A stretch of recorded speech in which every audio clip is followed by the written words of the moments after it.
नमस्कार किसान भाइयों, और आप देख रहे हैं अपना यूट्यूब चैनल आपकी अपनी खेती।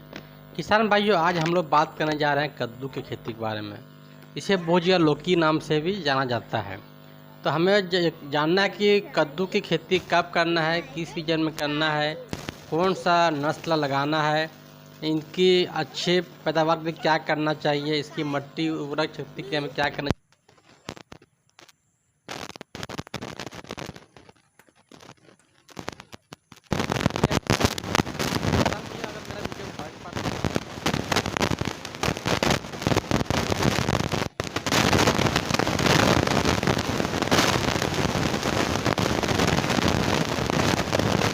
मट्टी को हल या ट्रैक्टर के माध्यम से हम लोग मट्टी की पहले जोताई करते हैं, और जोताई को कम से कम 2-3 बार करने के बाद क्या होता है, मट्टी का जो होता है वो भुरभुरा ज़्यादा हो जाता है। इसके बाद उसमें हम लोग क्या करते हैं, उसकी मतलब समतल किया जाता है। मट्टी को समतल करने के भी हम लोग नली या फिर गड्ढा करके माध्यम से इसको हम लोग लगा सकते हैं।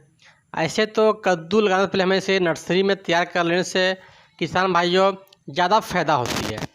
तो नर्सरी में करने के लिए आपको अलग से नर्सरी तैयार कर लेना चाहिए, और इसके बाद इन्हें अपने खेतों या मेड़ों पर इसे फिर लगा सकते हैं।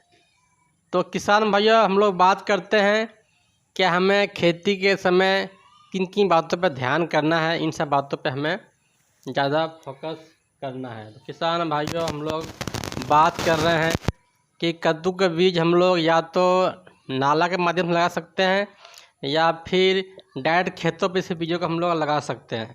जैसे कि हम लोग खेत तक लगा रहे हैं, डायरेक्ट लगा रहे हैं, तो इसमें कम से कम पौधे दूरी कम से कम 2 से 3 फीट होना चाहिए, जिससे इसमें आपको ज़्यादा लाभ होता है।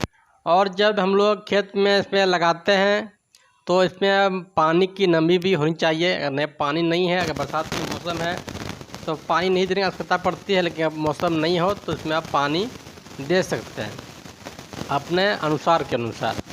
इसके बाद भी हम लोग बात करते हैं किसान भाइयों, क्या इसे किस मौसम में लगाना चाहिए। तो ये इसका सबसे अच्छा मौसम माना जाता है बरसात के मौसम में, मई से जून के आसपास लगाते हैं। तो इससे आपको कद्दू में ज़्यादा मुनाफा आपको मिल सकता है, क्योंकि उस समय आपको जो पीस जो बिकता है कद्दू का, वह कम से कम 60-70-80 रुपये पीस पर पीस वो आपका मार्केट में सेल हो जाते हैं किसान भाइयों। तो हम लोग बात करते हैं किसान भाइयों, कैसे लगाने से और किन ची बातों पर ध्यान देना है। पौधे दूरी कम से कम 2 से 3 फीट होना चाहिए। कद्दू की जो फसल होती है वह आपको कम से कम 60 दिन में ही आपका फल देना शुरू हो जाती है। इन सब चीज़ों पे आपको ध्यान देना। इसमें क्या है, इसमें कि आपको खाद या छिड़काव की बीमारी इसमें बहुत कम पाया जाता है, तो इसमें आपको खर्चा भी आपको इसमें कम लागत पड़ता है और मुनाफा इसमें ज़्यादा होता है। और किसान भाई, हम लोग बात करते हैं कि इसमें कौन सा मतलब पानी की क्या होना चाहिए, ज़मीन में क्या होना चाहिए। तो हमें इन सब बातों पर ध्यान देना है कि ज़मीन में जो है उसमें समतल ज़मीन होना चाहिए, क्योंकि पानी का निकासी होना बहुत ज़रूरी है।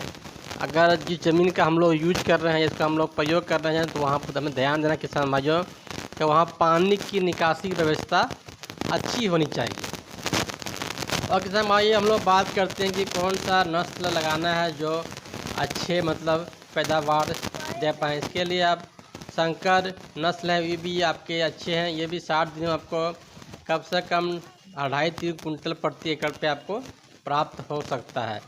तो ऐसे 4-5 नस्ल हैं जिसका आप अपने लोकल अपने दुकान से इसको लेके आप परचेस करके इसका आप लगा सकते हैं, क्योंकि ये अलग अलग जगह पे अलग अलग से नस्ल का मतलब यूज होता है। ये देख रहे हैं किसान भाई वीडियो में, ये कद्दू के फूल हैं जो खेतों में आपको दिख रहे हैं। ये बहुत सारे फलियां हैं, पत्ते भी इसके स्वस्थ हैं। ये सब आप मेरे खेतों पे देख पा रहे हैं।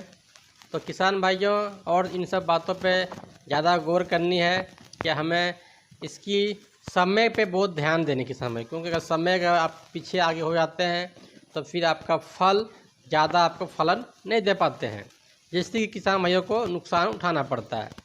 और किसान में बात करते हैं इसमें खाद कब कब देना है। तो उसमें आप किसान भाई जो है DAP, यूरिया, फास्फोरस तीनों को मिला के आप डाल सकते हैं। अगर आप 1 एकड़ में खेती कर रहे हैं तो 15 से 20 केजी आप DAP डालिए और 10 से 12 किलो यूरिया और 20 से 22 किलो इसमें फास्फोरस मिला के दोनों तीनों को मिला के अच्छी तरह से अपने जहाँ पे खेत पे है वहाँ पे आप क्या लगा सकते हैं, जिससे कि आपके पौधे ग्रोथ बहुत ज़्यादा आपको मिलता है। तो आप किसान भैया बात करते हैं क्या इसकी कम से कम 2 से 3 बार इसमें खाद देते हैं तो इसमें आपको ज़्यादा फ़ायदा होती है।